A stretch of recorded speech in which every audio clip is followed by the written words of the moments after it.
সোনারগাঁ লোক ও কারুশিল্প জাদুঘর থেকে উত্তর দিকে হাঁটা পথেই পৌঁছানো যায় অর্ধচন্দ্রাকৃতি পানাম পুলে, যদিও পুলটি ধ্বংস হয়ে গেছে।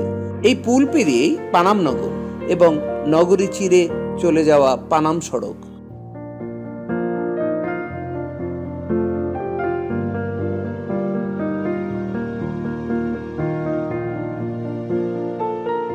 আর সড়কের দুই পাশে সারি সারি আবাসিক একতলা ও দ্বিতল বাড়িতে ভরপুর এই পানাম নগর।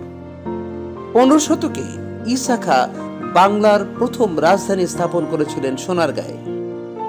পূর্বে মেঘনা আর পশ্চিমে শীতলক্ষা নদী পথে বিলেত থেকে এখানে আসতো বিলাতি থান কাপড়, আর দেশ থেকে যেত মুসলিম।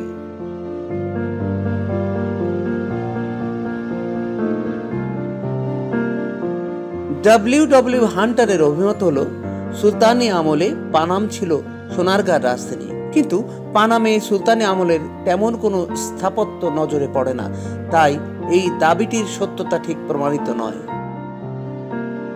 বেশিরভাগ বাড়ি 19বিংশ শতাব্দীর। মূলত পানাম ছিল বাংলার সেই সময়কার ধনী ব্যবসায়ীদের বসতক্ষেত্র। ব্যবসায়ীদের ব্যবসা ছিল ঢাকা কলকাতা জুড়ে, তারাই গড়ে তোলেন এই নগর।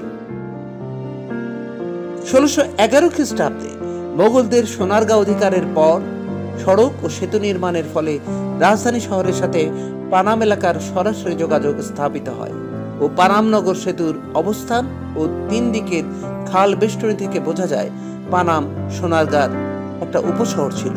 বাংলার স্বাধীন রাজা ঈসা খাঁর পদচারণা ছিল এই নগরীতে। সুলতানি আমল থেকে এখানে বিকশিত ছিল বাংলার সংস্কৃতি। পানামের টিকে থাকা বাড়িগুলোর মধ্যে 52টি বাড়ি উল্লেখযোগ্য। পানাম সড়কের উত্তর পাশে 31টি আর দক্ষিণ পাশে 21টি বাড়ি রয়েছে। বাড়িগুলোর অধিকাংশই আয়তাকার, উত্তর দক্ষিণে বিস্তৃত, উচ্চতা 1 তলা থেকে 3 তলা।